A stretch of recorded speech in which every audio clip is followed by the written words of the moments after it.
আচ্ছা, যদি অনলাইনে বিজনেস করে থাকেন তাহলে আপনার থেকে আমি 2 থেকে 3 মিনিট সময় চেয়ে নিচ্ছি। এই ভিডিওটা আপনার জন্য অত্যন্ত গুরুত্বপূর্ণ একটা ভিডিও হতে যাচ্ছে। আমরা কিন্তু প্রতিনিয়ত পেজে পোস্ট করি, তো পেজে পোস্ট করলে সেই পোস্টগুলো দেখবেন অর্গানিকভাবে তেমন একটা রিচ হয় না, অথবা সেই পোস্টগুলো দেখে মানুষ একটা লাইক পর্যন্ত দেয় না, কমেন্ট তো দূরের কথা। তাহলে এখন এইখানে আমাদের করণীয়টা কি? আমরা এখন কি করতে পারি? দেখেন, আমি সবসময় উদ্যোক্তাদেরকে একটা কথা বলে আসছি, সেটা হচ্ছে আমাদেরকে সবসময় সেলস নির্ভর পোস্ট থেকে বের হয়ে আসতে হবে। এখন আমরা কি করি?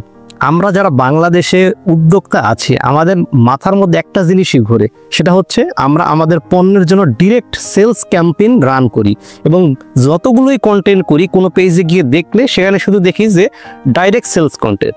তাহলে এখন এই যে ডাইরেক্ট সেলস কন্টেন্ট, এইটা থেকে কিন্তু আমাদেরকে বের হয়ে আসতে হবে। আমাদেরকে এমন কিছু কন্টেন্ট তৈরি করতে হবে যাতে আমাদের যারা অডিয়েন্স তারা যেন আমাদের থেকে কিছু শিখতে পারে। আপনি যে প্রোডাক্টে এক্সপার্ট, সেই প্রোডাক্ট নিয়ে আপনাকে কন্টেন্ট করতে হবে, আপনাকে বুঝাইতে হবে যে আপনি এই প্রোডাক্টের উপর এক্সপার্ট। এখন এই জিনিসটা যদি আপনি না বুঝাইতে পারেন অথবা আপনার কন্টেন্টে যদি এই বিষয়গুলো না আসে, তাহলে কিন্তু আপনি এই অডিয়েন্সের কাছে কিন্তু বিশ্বাস অর্জন করতে পারবেন না। আর অনলাইনে বিশ্বাস যদি না থাকে তাহলে আপনার থেকে কিন্তু কেউ প্রোডাক্ট কিনবে না। আমি বিগত কয়েক বছর যাবত এই বিষয়টা নিয়ে কাজ করছি এবং দেখতেছি যে এটা একটা উদ্যোক্তাদের প্রধান সমস্যা। আসলে আমি যখন ঠিক অনলাইন বিজনেস শুরু করেছিলাম আমারও ঠিক এমনটাই ঘটতো। আমি পণ্যের খুব সুন্দর ডিজাইন করতাম, ছবি পোস্ট করতাম, কিন্তু কোনোভাবেই কোনো সেল আসতো না। সেল তো দূরের কথা, একটা লাইক পর্যন্ত আসতো না। তো ঠিক আমার মতো যদি আপনিও এই ধরনের সমস্যায় পড়েন তাহলে এই ভিডিওটা আরেকটু কষ্ট করে মনোযোগ সহকারে দেখেন। এখন আপনাকে তাহলে কি করতে হবে? করণীয়টা কি? করণীয় হচ্ছে একটাই, সেটা হচ্ছে আপনাকে কন্টেন্টে ভ্যারিয়েশন আনতে হবে, বিভিন্ন ধরনের কন্টেন্ট করতে হবে। এখন এই কন্টেন্ট তো আমরা জানি না যে বিভিন্ন ধরনের কন্টেন্ট কি হতে পারে। টেনশন করবেন না, সেই বিষয়টা আমি একটু আপনাকে বুঝিয়ে দিচ্ছি, তবে একটু ধৈর্য ধরেন।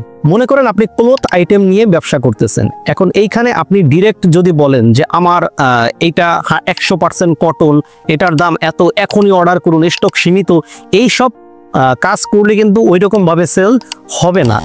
মানুষ কিন্তু আপনাকে মনে করবে যে আপনি একজন ব্যবসায়ী, আপনার থেকে আসলে শেখার মতো কিছু নেই, আপনার থেকে জানার মতো কিছু নেই।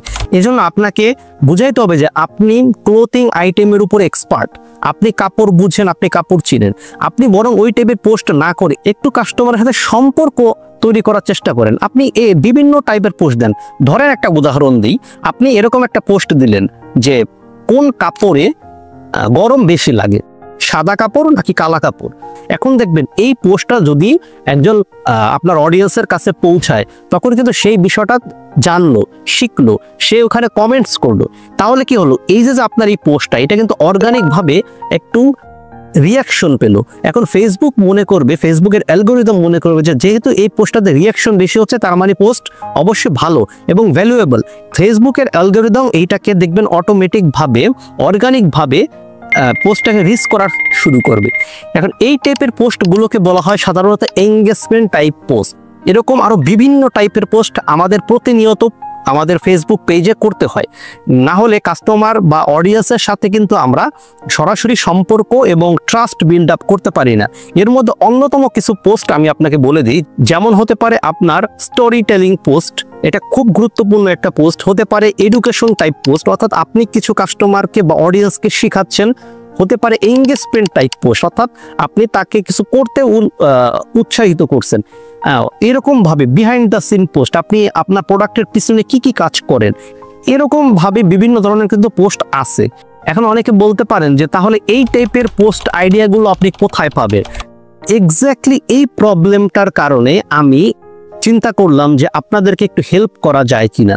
আমি নিজের বিজনেসে এরকম বিভিন্ন ভ্যারিয়েন্টের পোস্ট ট্রাই করেছি এবং আমি সেইগুলো নোট আকারে নিজের কাছে রেখে দিয়েছিলাম। এবার এই নোটগুলোকে আমি একটা গাইড বানিয়ে সেটাকে আমি একটা ই-বুক তৈরি করেছি, যার নাম দিয়েছি ই কমার্স কন্টেন্ট কোড। এই ই কমার্স কন্টেন্ট কোড ই-বুকটিতে আমি মোট 20টা কন্টেন্টের ধরন দেখিয়েছি।